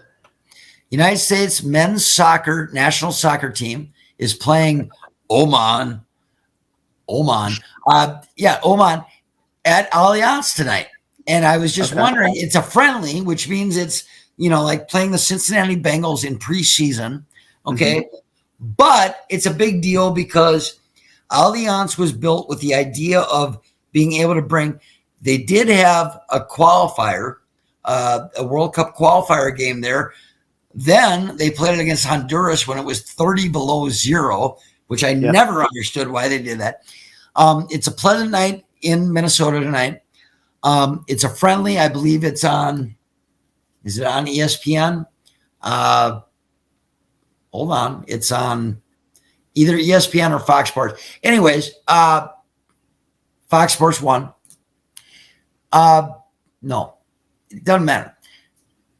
Thoughts on that? Because I really like the game of soccer. I was hoping that, the U.S., Mexico, and Canada host the World Cup in the upcoming World Cup. There was talk about Allianz maybe being a host city. Obviously, been to St. Paul. That's where I work. Nope, not going to happen. No parking. I believe there's still a huge homeless shelter shanty town right next to the stadium. Not the best neighborhood. Doesn't hold as many people to host a World Cup. However, our U.S. men's national team is playing in my home state tonight. Do you care? Do you give a shit at all? Well, I mean, I had no idea. So, but I think it's really cool. Like, I think it's cool when it's in your home state like that. Now, in terms of the World Cup, obviously that field was built to host that. Am I wrong? It was built to host it? Yeah. Or not? Or was it built with the idea of hosting a potential? There was an idea about it, and everyone in American soccer was blown away. Like, Allianz is the shit for Major League Soccer, but not World Cup soccer. Okay? And so that's great that you get a qualifier in the CONCACAF, but you're never going to get a World Cup game, and they already announced you're not going to get a game in St. Paul. Isn't Kansas City getting one? Oh, I would think so. Absolutely. So absolutely. Because I've seen that stadium. How many people does it hold? I don't know. Because I've never been inside Allianz. I've never been inside of Children's Mercy. But if I'm talking look and everything, Allianz looks it's great. Far superior. It's not in a good spot. There's not parking. Mercy Stadium is. And not only not parking, but have you ever been in that area as far as traffic is concerned? You're talking about the 94, Snelling, maybe Lexington.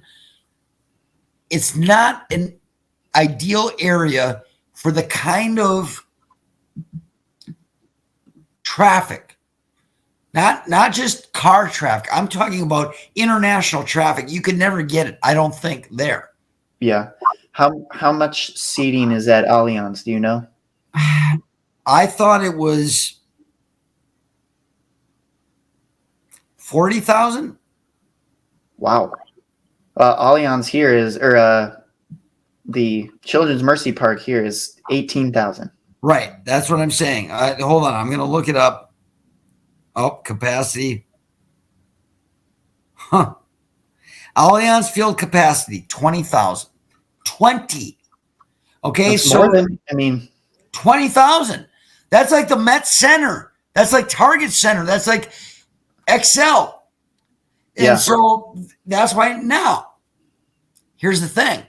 I just turned it on. It's not FS1. It's not Sports Center. It's a TNT motherfucking game that's on right now. Okay. And then, by the way, Oman is not doing well. U.S. is up 2-0. But 20,000 is not enough to be able to host a World Cup. So how is Kansas City doing it then? What do they have? 80,000. I thought you said it was capacity. 18. Oh, 18. Yeah. Well, now I got to look now, because what's the name of the stadium? Children's Mercy Park. And that's outside of Kansas City, right? Like, is it it's 40? It's on the Kansas side. Okay. It's in a nice spot. It's in the Legends area, right next to the Kansas Speedway, if you know where that is. No. What is it? Children's what? Children's Mercy Park. Okay. We may have to bring my soccer guy on to talk about this now. No, I'm going to figure this out right now, because I thought for some reason that Kansas City, because they talked, it was all rave reviews about that pitch, right? Yeah.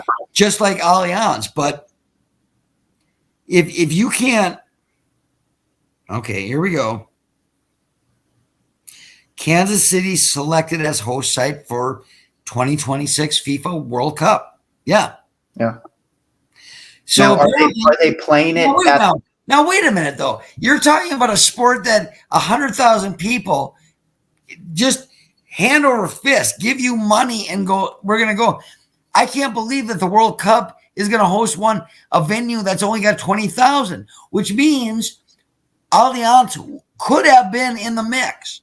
But now that I think about it, are they playing it there, or are they playing it at Arrowhead? Ooh. because Arrowhead can. I think you know what? I think it is Arrowhead. I think it is Arrowhead. No, I do. I really believe that. Yes, it's Arrowhead. Yep. Okay, that makes more sense. And how many people does Arrowhead hold? 80,000? 90,000? Let's find out. 70,000. It is 76,000. Yep. Oh, that makes okay. So, well, I guess that's our soccer conversation for tonight. Like I don't know. To me, I stopped watching the Twins. They won. What? They won. Okay. Yep. Well, then I'm going to watch the end of this game because it's in my home state, which is the best state in the world, in the country, in the universe. Minnesota is the best, even though I'm wearing St. Louis, Missouri, where Noah lives. I'm telling you, Minnesota is the best. I'm not negative. I love my state. I love our sports. No matter how fucked up they are, I love talking about Minnesota sports. And that's what we're going to do every time the Show to Be Named Later podcast is in effect. We're going to talk Minnesota sports. Right, Noah? Absolutely. Right on. Love it. For my nephew and good friend, Noah Stoerzinger, I'm Jonny Voss, the Show to Be Named Later podcast. We will see you next time, hopefully in another week.